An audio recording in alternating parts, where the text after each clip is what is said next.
आयुरा. समीर शांतपणे म्हणाला, आजपासून तुझं काहीच चालणार नाही. भैरव, पापाचे घडे कधी ना कधी भरतातच. बाहेर आकाश ढगाळ होतं, पण पहिल्यांदाच त्या ढगामागे उजेड दिसत होता. लढाई अजून संपलेली नव्हती, पण न्यायाची दिशा ठरली होती. इथून पुढे मीडियाचा गोंगाट, कॅमेऱ्याचे फ्लॅश, प्रश्नांचा भडीमार. भैरवदाने आता गप्प बसेल का?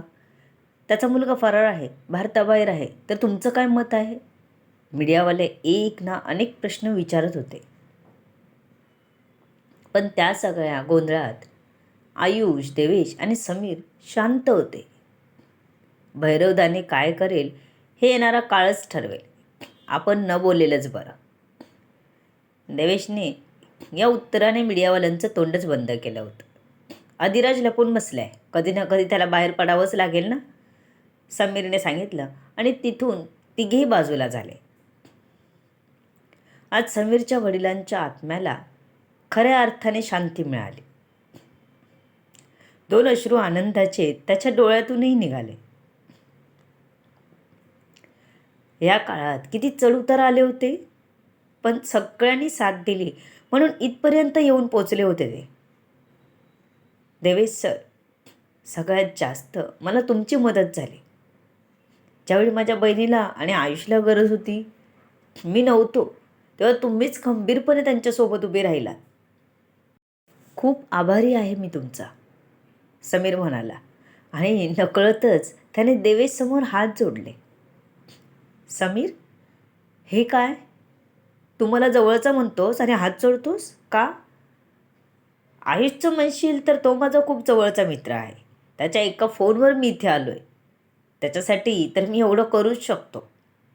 देवेश आयुषच्या खांद्यावर हात ठेवत म्हणाला. तिघांनीही एकमेकांना मिठी मारले. आज ते जिंकले, त्यांची मेहनत जिंकली होती. देवेशने समीरच्या खांद्यावर हात ठेवला. आज आपणच जिंकलो नाही, तर आज न्यायसुद्धा जिंकलाय. समीरने फक्त मान हलवून हसला. डोळ्यात साठलेलं पाणी पुसलं. खूप दिवसांनी असं मन हलकं वाटत होतं. डोक्यावरचं खूप ओझं उतरल्यासारखं वाटत होतं. त्याने खिशातून फोन काढला. पहिला कॉल निधीला केला. निधी. समोरून काही क्षण शब्दच आले नाहीत, फक्त हुंदक्यांचा आवाज येत होता. समीरने दीर्घ श्वास घेतला. त्याने 2 दिवस बिझी असेल सांगितलं होतं आणि तिने वाट पाहिली होती. त्या विरहाची खोली कोणी सांगू शकत नव्हता, पण तो आपल्याला नक्की फोन करेल ह्या विश्वासावर ती राहिली. आत्ता त्याचं नाव बघून आनंदासोबत दुःखसुद्धा अश्रूबरोबर वाहू लागलं होतं. निधी, आपण जिंकलो, त्याचा पुन्हा आवाज आला. मला माहीत होतं तुम्ही नक्कीच जिंकणार, तिने कापऱ्या आवाजात सांगितलं. हो निधी, तुझा विश्वास खरा ठरला. आपण जिंकलो आणि भैरव आत गेला. समीरचा आवाज पुन्हा थरथरला. मी येऊ का तिकडे, तिने विचारलं. नको निधी, आम्हीच येतोय तिकडे. एवढं बोलून समीरने कॉल कट केला. सगळे आयुषच्या घरी पोहोचले. खुश होते सगळे. अवनी आणि निधी दुकानातून लवकर घरी आल्या होत्या. सगळे गप्पा मारत बसले होते. निधी, अवनी, माधव, माधवी, आयुरा आणि हे त्रिकूट. आराध्य आपलं काम सांभाळून होता. या सगळ्यात तो जास्त पडत नव्हता. जोपर्यंत आपल्याला कोणी सांगत नाही तोपर्यंत आपण त्यात पडायचं नाही, आपला जॉब सांभाळायचा, हे त्याचं तत्त्व होतं. त्यामुळे या सगळ्यात तो नसायचाच. थोडा वेळ गप्पा गोष्टी आणि नाश्ता झाल्यावर आयुष एकदम गंभीर होत म्हणाला. आज एक गोष्ट मी सांगणार आहे, जी आई, बाबा आणि आयूला सांगितलेली नाही. कारण तेव्हा नुकतंच आयूच्या प्रेग्नन्सीबद्दल कळलं होतं, म्हणून मीच त्यावेळी ते तिला सांगायला नको म्हणालो. आणि आईबाबांचं तर वय झालं, त्यांना पण तो धक्का सहन झाला नसता. पण आता सगळं एकदम व्यवस्थित झालेलं आहे. तर आता काही हरकत नाही ती गोष्ट तुम्हा सगळ्यांना सांगायला. आयुष म्हणाला, तशी बाकीच्यांनी, ज्यांना ही गोष्ट माहीत होती, त्यांनी माना हलवल्या. तर असं झालं होतं, आपलं दुकान भैरवच्या माणसाने फोडलं होतं. दुकानात काही जास्त चोरी झाली नव्हती, फक्त दिशाभूल करण्यासाठी आणि आपल्याला व्यस्त ठेवण्यासाठी त्याने ही चाल खेळली होती. आता आपलं दुकान व्यवस्थित सुरू झालं आहे आणि आता आपण भैरवविरुद्ध केससुद्धा जिंकलो आहोत, आयुष म्हणाला. त्याचं बोलणं पूर्ण न होतं तोच देवेशचा फोन वाजला. सर, राजूची तब्येत आता ठीक आहे आणि त्याच्या घरच्यांना आपण सोडवलं आहे. त्याच्या टीमच्या एका माणसाने फोन केला होता. Okay, very good. राजूच्या घरी 4 जण सुरक्षेसाठी पाठवा आणि तुम्ही सगळ्यांनी आराम करा. मी उद्या भेटतो तुम्हाला, देवेश म्हणाला. ओके सर, म्हणून त्याने कॉल कट केला. बोलणं झालं तसं देवेश सगळ्यांकडे वळला. ज्याच्यामुळे आपली केस जिंकली तो राजू सुखरूप आहे आणि त्याच्या कुटुंबाला सोडवण्यात आपल्या टीमला यश आलं आहे. देवेशचं बोलणं ऐकून सगळ्यांनाच बरं वाटलं. सर, त्या ड्रायव्हरचं काय? समीरने पुन्हा आठवण करून विचारलं. बघू, सुमितने अजून तरी कॉल केला नाही. आपल्याला कदाचित जावं लागेल तिकडे. आपली सुरक्षा देणारे लोकसुद्धा गायब आहेत, देवेश म्हणाला. हो, चालेल, आपण त्यांना शोधू, समीर म्हणाला. देवेशचा फोन पुन्हा वाजला. त्याने बघितलं तर सुमितचाच कॉल होता. सुमितचाच कॉल आहे समीर, काय म्हणतोय बघतोय, देवेशने म्हणत कॉल रिसीव्ह केला. सर, भैरवच्या माणसाने त्या ड्रायव्हरला एका जंगलात नेले. मला इलेक्ट्रिक बाईक घेऊन तिकडे जावं लागलं, कारण आवाज झाला असता तर ते लोक सावध झाले असते. पण तिथून नेटवर्कसुद्धा येत नाही. मला पुन्हा जंगलातून बाहेर यावं लागलं, सुमित म्हणाला. तुम्ही कुठे आहात? मला लोकेशन पाठव, देवेशने सांगितलं. ओके सर, मी तुम्हाला लोकेशन सेंड करतो. तुम्ही तिकडे लवकर पोहोचा. अजून टीमला घेऊन या, कारण इथे खूप लोक आहेत. त्यात तो ड्रायव्हर जिवंत आहे की नाही माहीत नाही. आपली सुरक्षा देणारे लोक पण त्यांच्या ताब्यात आहेत, सुमित म्हणाला. त्याने देवेशला लोकेशन सेंड केलं. समीर, आपल्याला निघायला लागेल. माझ्या टीमच्या माणसांना बोलावतोय मी, आपण निघू, देवेश म्हणाला. तो शेवटी निधीशी एक शब्दही बोलू शकला नव्हता. पण निधीला एक समाधान होतं, निदान तिने त्याला डोळे भरून पाहिलं तरी होतं. देवेश आणि समीर निघून गेले. आयुष आपल्या रूममध्ये गेला. सोबत आयुरासुद्धा गेली. देवेश आणि समीरने आपल्या टीमला सोबत घेऊन सुमितने पाठवलेल्या जागेवर पोहोचले. भैरवच्या माणसाने खूपच कडक पहारा ठेवला होता. त्याला भेदून त्याने आपल्या लोकांना सोडवलं. तसं भैरवच्या माणसांना सुद्धा पकडलं. ड्रायव्हर अजून श्वास घेत होता, पण त्याची शाश्वती नव्हती. तरीही त्याला ICUत भरती करण्यात आलं. देवेश सर आणि समीर सर केस जिंकले म्हणून सगळे टीम मेंबर खुश झाले. सर, पार्टी व्हायला पाहिजे, सगळेच ओरडायला लागले. इतके दिवस तेही पायाला भिंगरी लावून फिरत होते. सगळ्यांनी आग्रह केल्यावर देवेश आणि समीर तयार झाले. दुसऱ्या दिवशी सगळ्यांनी मिळून धमाल पार्टी केली. त्यात देवेश आणि समीरने सुद्धा घेतली होती. सगळे आपल्याच मस्तीत धुंद झाले होते. रवीने स्वतःचा गुन्हा कबूल केल्यामुळे त्यालाही जेल झाला होता. दोघांच्या गुन्हेगारांना शिक्षा मिळाली होती. थोडी का असेना, पण शांती मिळाली होती. अधिराज अजून फरार होता, तर त्यालाही नक्कीच धडा शिकवायचा होता.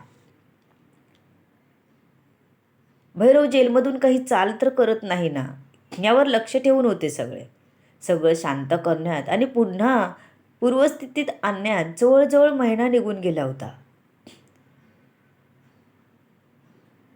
एका दिवशी समीर सकाळीच आईला घेऊन निधीच्या घरी आला.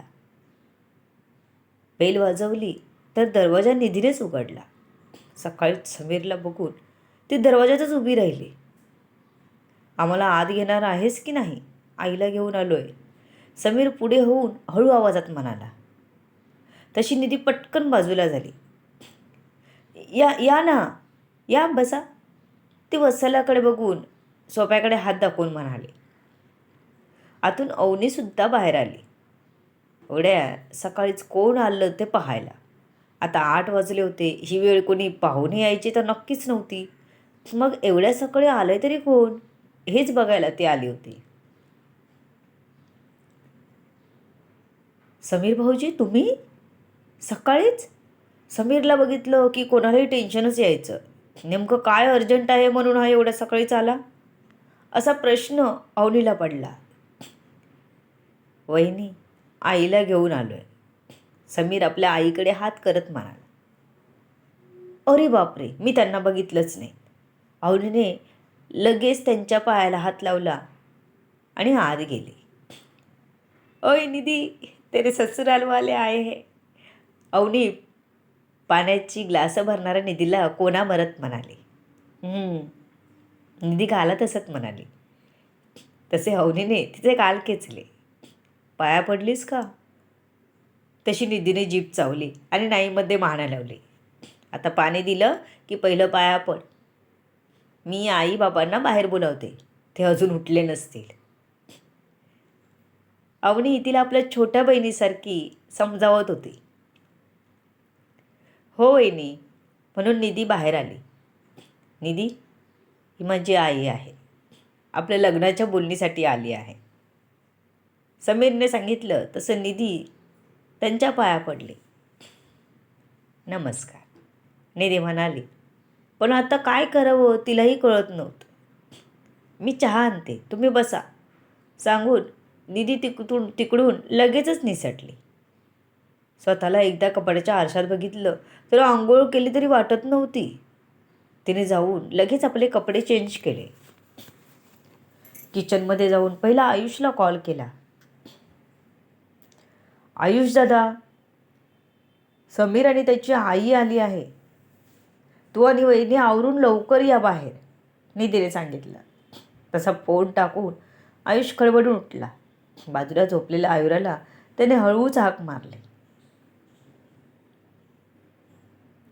तिने डोळे उघडल्यावर तिला उठायला सांगितलं. आयुरा, फ्रेश होऊन घे, बाहेर जायचं आहे, आयुषने सांगितलं. तो स्वतःही लगेच तयारी करू लागला. आयुराला काही खरं सांगितलं नव्हतं, त्यामुळे ती आपल्या हिशोबाने आवरत होती. आयुषला फटाफट तयार झालेलं बघून तिलाही प्रश्न पडला. अहो, तुम्ही लगेच तयार झालात? नक्की कुठे जायचं आहे आपल्याला? आयुराने विचारलं. आयुरा ड्रेस घालत होती. तुझी आई आणि दादा आलाय बाहेर, एक फोन करून तरी सांगायचं ना त्यांनी, आयुष म्हणाला. तशी आयुरा तोंडाला पावडर टिकली लावून लगेच तयार झाली आणि आयुषच्या आधीच बाहेर आली. हे समीरचं असं अचानक येणं त्यांना सगळ्यांनाच गडबडून गेलं होतं. आई, दादा, तुम्ही एवढ्या सकाळीच? एक फोन तरी करायचा ना, आयुरा आपल्या आईच्या बाजूला बसत म्हणाले. हो, पण हा म्हणाला कोणाला नको सांगू, मग मी कशाला फोन करणार, वत्सला आयुराकडे बघत म्हणाले. आता थोडी घुबऱ्या गालाची दिसत होती. त्यांना आपल्या मुलीला सुखात बघून समाधान वाटलं. तिचे सासरची काळजी घेत आहेत हे तिला आपल्या मुलीकडे बघून कळत होतं. मला सरप्राईज द्यायचं होतं आणि ते मी दिलं, समीर म्हणाला. काय साले साहेब, आयुष मागून येत समीरच्या खांद्यावर हात टाकत म्हणाला. अरे आयुष, ये, समीर म्हणाला. तशी वत्सला डोळे मोठे करून आपल्या मुलाकडे बघत होती. म्हणजे तो आयुषचं नाव घेत होता म्हणून. आई, आमचं चालतं, तो पहिल्यापासून मला आयुष बोलतो आणि मी समीर, त्यामुळे तुम्ही जास्त टेन्शन घेऊ नका, आयुष म्हणाला. इतक्यात निधी आणि अवनी चहा घेऊन आल्या. सोबत पोहे केले होते ते सुद्धा आणले. सगळे गप्पा मारत चहा पित होते, पोहे खात होते. अवनीने आज जाऊन पुन्हा पोहे बनवले. सगळ्यांनी अगदी मनापासून स्तुती केली अवनीची. पोहे खूप छान बनवले आहेस, वत्सला अवनीचं खास कौतुक करत म्हणाले. इतक्यात माधवी आणि माधवसुद्धा आले. काय म्हणताय, कशा आहात? माधव वत्सलाकडे बघून म्हणाले. माधवीसुद्धा हात जोडून नमस्कार करत हसले. अवनीने लगेच त्यांनाही चहा पोहे दिले. मोठी सून म्हणून अवनी खूप जबाबदारीने वागत होती. निधी एका बाजूला उभी होती. निधी ये बस, आयुष म्हणाला. तर निधी आपली ओढणी नीट करत हाताच्या बोटांमध्ये पकडत आपल्या आईबाबांच्या बाजूला येऊन बसली. माधवीने तिच्याकडे बघितलं. नशीब माझं, नाहीतर आताही जाऊन त्या समीरच्या बाजूला बसली असती तर आमचं नाकच कापलं असतं पोरीने. माधवी मनातल्या मनात बडबड करत होती. निधीला माहीत होतं आपली आई असं काही खपून घेणार नाही. त्यामुळे तिने स्वतःची इज्जत राखत आईबाबांसोबतच बसली होती. ही माझी आई, आणि आई हे निधीचे आई बाबा, हा भाऊ आयुष, अजून एक मोठा भाऊ आहे आराध्य, आणि ही मोठी वहिनी अवनी वहिनी. समीरने सगळ्यांची एकमेकांची ओळख करून दिली. आम्ही आज तुमच्या मुलीचा हात मागायला आलोय. मला समीर म्हणाला आमच्या सुगीची नणंद आहे ती आवडते म्हणून बोलणी करायलाच आलोय. त्याचे काही बाबा नाहीत, त्यामुळे दोघंच आहोत आम्ही. भाऊ आहे पण ह्याने नको सांगितलं, वत्सला समीरकडे हात दाखवत म्हणाले. समीरने आपल्या आईला रवीविषयी काहीच सांगितलं नव्हतं, त्यामुळे तिला काहीच माहिती नव्हतं. आता बघूया पुढे काय होतंय. सर्व गोष्टी जाणून घेण्यासाठी येणारे पुढचे भाग वाचायला आणि ऐकायला विसरू नका. तुमच्या अमूल्य प्रतिसादाची आतुरतेने वाट बघते. लेखिका शब्दवेदी उर्फ संतोषी गजानन राणे पाताळे. धन्यवाद.